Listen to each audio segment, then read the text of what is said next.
We have breaking news in the NHL. We have ourselves a waiver claim. Dante Fabbro is leaving Nashville. We'll discuss where he's heading and what it means for their roster coming up next.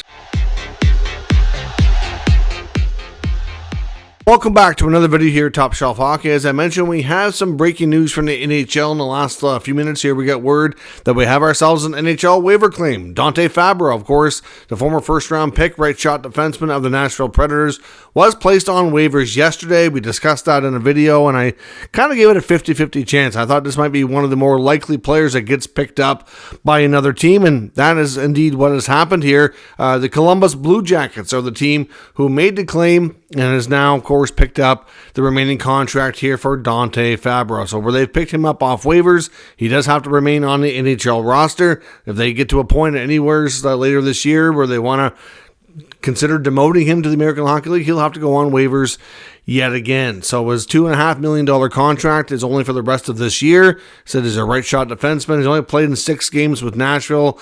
Kind of fell out of favor, worked his way down to the depth chart instead of working his way back up. Like I said, I think at one point he was kind of viewed upon to be a pretty decent two-way, top 4 right shot D. I mean, he wasn't a defenseman that really stuck out as being highly offensive or like a stud defensively.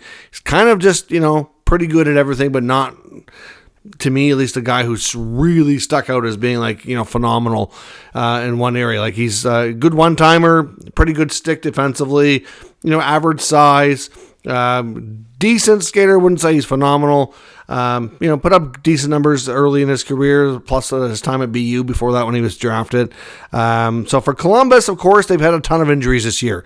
I know Eric Branson, who would have been a top 4 right shot defenseman, he's injured right now, going to be out for an extended time. So they'll kind of allow him to come in and get more of a role.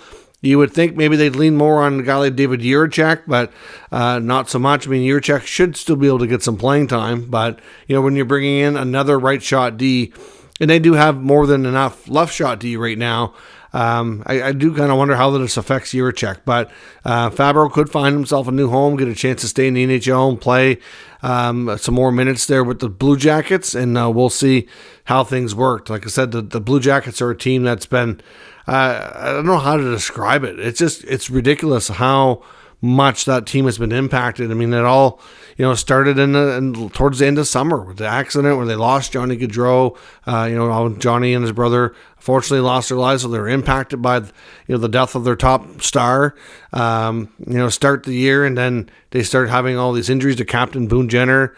That was in the preseason, and then we've had some other guys go down too. Like it just kind of carries on. The injuries have been crazy, and Branson is one of those guys. So obviously, it creates an opportunity for a guy like Fabbro to get picked up.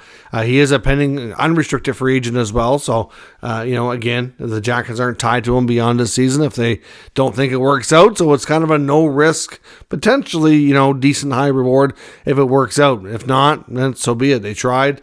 And they won't really be out anything except for some salary that they pay him for the rest of the year. So obviously Fabbro leaves Nashville. They get a roster spot freed up. They get $2.5 million back in cap space, and we'll see how they respond to the move from there. And obviously they weren't playing him a lot, so they're not going to miss him a lot initially, but be curious to see what the little bit of extra, availability cap wise and roster wise, what they do with it. So we'll monitor that situation. Let me know your thoughts on everything that's happened here. And do you think Fabbro will be a good fit in Columbus, or what does the future hold, and how will the Predators respond with the added flexibility? Let me know, and we'll talk about it further in the comments. If you're new to the channel, make sure you subscribe and stick around. This is the place to get all your updates around the NHL, news, rumors, and more here on a daily basis. Thanks very much for watching, and I'll catch you next time.